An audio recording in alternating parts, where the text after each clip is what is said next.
தப்பா பேசுறனே. காசுக்கு வேலை செஞ்ச பழக்கம் இல்ல. சாமிக்கு சாதிக்கு ரோசத்துக்கு மட்டும்தான் இந்த கூடலூர் பேயத்தை வேலை செஞ்சிருக்கான். கருத்த பாண்டிய போறதுக்கு காசு தரேன்னு சொல்லி என்னை கேவலப்படுத்திட்டேனே. இத பாருனே, எனக்கு எல்லா விஷயமும் தெரியும். கருத்த பாண்டி கூட இருக்கிறது யாருனே? அவ்வளவு நம்ம பயிலுகனே. ஒரு காலத்துல உனக்கு வேலை செஞ்சிருக்காங்க, இன்னைக்கு தனியா பொழப்பு பாக்குறாங்க. நம்ம பாக்குற தொழில முன்ன பின்ன இருக்கதானே செய்யும். நம்ம தான் அனுசரிச்சு போகணும். அடிக்க முடியாத ஆளை ஒருத்தன் அடிச்சானா அவனை திருப்பி அடிக்கிறது முட்டாத்தனம்னே. தட்டி கொடுத்து சமாதானமா போயிடணும். அப்பதான் பிரச்சனை இல்லாம பொழப்பு நடத்த முடியும்.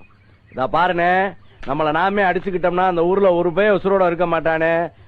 பூரா செத்துருவாங்க. பிறகு அசலூருக்கார பையங்க வந்து நான் தான் நம்ம பொல்ல புடிச்சு பதம் பாத்துருவாங்க.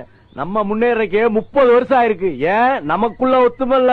நாம மட்டும் ஒத்துமையா இருந்தோம்னா நம்மள யாரும் ஆட்டவும் முடியாது, அசைக்கவும் முடியாது. வேணானே, விட்டுருனே. உனக்கு ஒரு பிரச்சனைனாலும் எனக்கு ஒரு பிரச்சனைனாலும் கருத்த பாண்டி தானே முன்னாடி நிப்பான். வேணாம்னே, விட்டுரு. நம்ம செத்தாலும் நம்ம சாதி சாக கூடாதுன்னு